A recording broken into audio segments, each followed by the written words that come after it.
दोस्तों ऐसे कई सारी घटनाएं देखी जाती हैं जिनमें वरिष्ठ नागरिकों को उनके बहू और उनके बेटे के द्वारा न केवल परेशान किया जाता है बल्कि उनके साथ मारपीट की जाती है, गाली गलौज की जाती है, दुर्व्यवहार किया जाता है, उन्हें खाना नहीं दिया जाता, उनको मेंटेन नहीं किया जाता, उन्हें कमरे में बंद कर दिया जाता है, उनके रिश्तेदारों से उन्हें मिलने नहीं दिया जाता।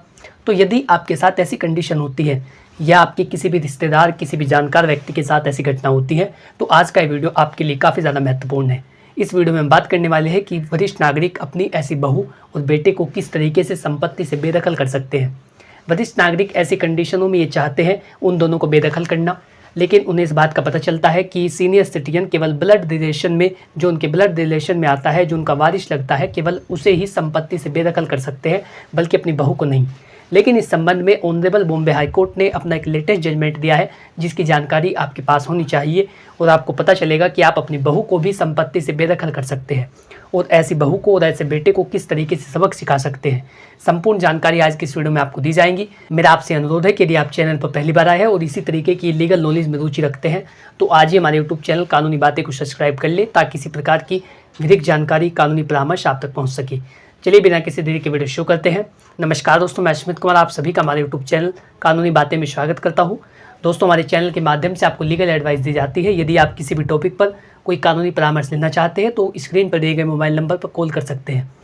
दोस्तों मैं आपको बता दूं कि यदि आप अपनी बहू को और बेटे को संपत्ति से बेदखल करना चाहते हैं तो उसके लिए आपको कुछ कंडीशनें उसमें मेंशन करानी होती है। एप्लीकेशन लिखते वक्त आपको ये दिखाना होगा कि किस तरीके से वो आपको परेशान करते हैं। सबसे पहले आपको section 5 of senior citizen act, जो आपकी सुरक्षा के लिए बनाया गया है सन 2007 में वरिष्ठ नागरिक अधिनियम, उसके सेक्शन 5 के मुताबिक आपको एक एप्लीकेशन दायर करनी होती है। उस एप्लीकेशन को आप सीनियर सिटीजन ट्रिब्यूनल में देंगे सेक्शन 5 के अकॉर्डिंग, यानी कि आपकी देखभाल के लिए आपके वारिसों को आदेश दिया जाता है। सेक्शन 5 के अकॉर्डिंग आप जब एप्लीकेशन देंगे तो उसमें आपको 2 कंडीशन लिखनी होती है। सबसे पहले तो ये लिखना होता है कि वो किस तरीके से आपको परेशान कर रहे हैं, वो आपके साथ मारपीट करते हैं, गाली गलौज करते हैं, दुर्व्यवहार करते हैं, या आपको खाना नहीं देते, आपको मेंटेन नहीं करते, आपकी दवाइयों का खर्चा नहीं उठाते और वो किस किस तरीके से आपको मेंटेन करने से बचते हैं। ये सारी बातें आपको अपनी एप्लीकेशन में लिखनी होती है। इसके साथ ही यदि आप उन्हें संपत्ति से बेदखल करना चाहते हैं तो जो संपत्ति का विवरण है वो भी आपको उसमें लिखना होता है कि वो संपत्ति आपके नाम है या आपकी वो एंसेस्टर प्रॉपर्टी है, यानी कि वो आपको जनरेशन के थ्रू मिली है, या आपकी सेल्फ एक्वायर प्रॉपर्टी है जो आपने अपनी कमाई से खुद खरीदी है। ऐसी कंडीशनें आपको उसमें मेंशन करनी होती है जिससे ये समझा जा सके कि आपके साथ किस तरीके की घटना की जा रही है और जो ग्राउंड्स बनते हैं उसमें किस तरीके के ग्राउंड्स बनते हैं। तो इन सभी बातों को लिखकर आप section 5 of senior citizen act के तहत एप्लीकेशन दे सकते हैं सीनियर सिटीजन ट्रिब्यूनल में या वरिष्ठ नागरिक प्राधिकरण में।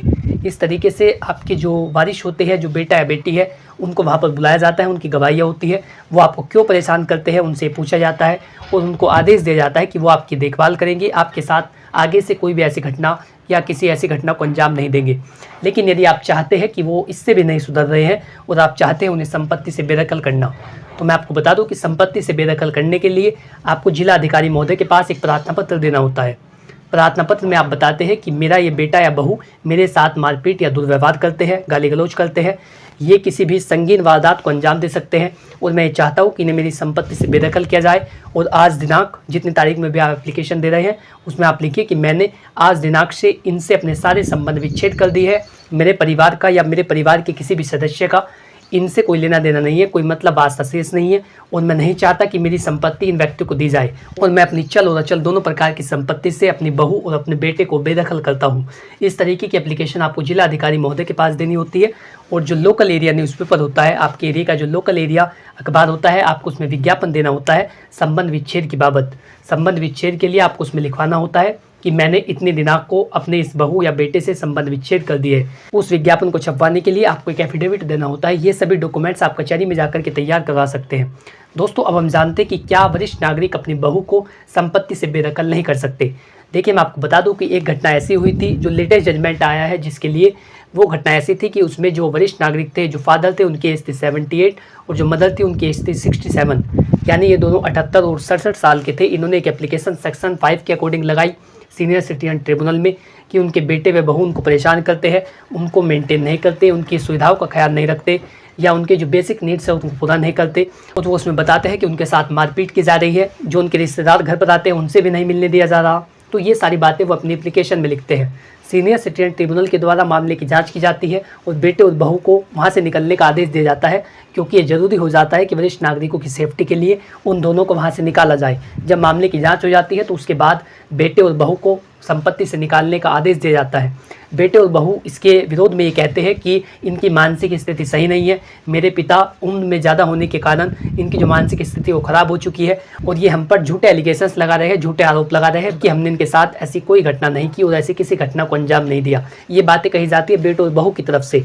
तो सीनियर सिटीजन ट्रिब्यूनल मामले की जाँच करती है और ये पाती है कि जो वरिष्ठ नागरिक है इनकी बात सही है और सीनियर सिटीजन के फेवर में जजमेंट दिया जाता है और बेटे और बहू को वहाँ से निकलने का आदेश दिया जाता है। लेकिन जो बेटे और बहू होते हैं वो इससे संतुष्ट नहीं होते और वो जाते हैं ऑनरेबल हाईकोर्ट में। हाईकोर्ट में जाकर के वो इस जजमेंट के खिलाफ अपील डालते हैं कि ये जो जजमेंट है वो गलत सुनाया गया है और जबकि मेरे पिता की मानसिक स्थिति सही नहीं है।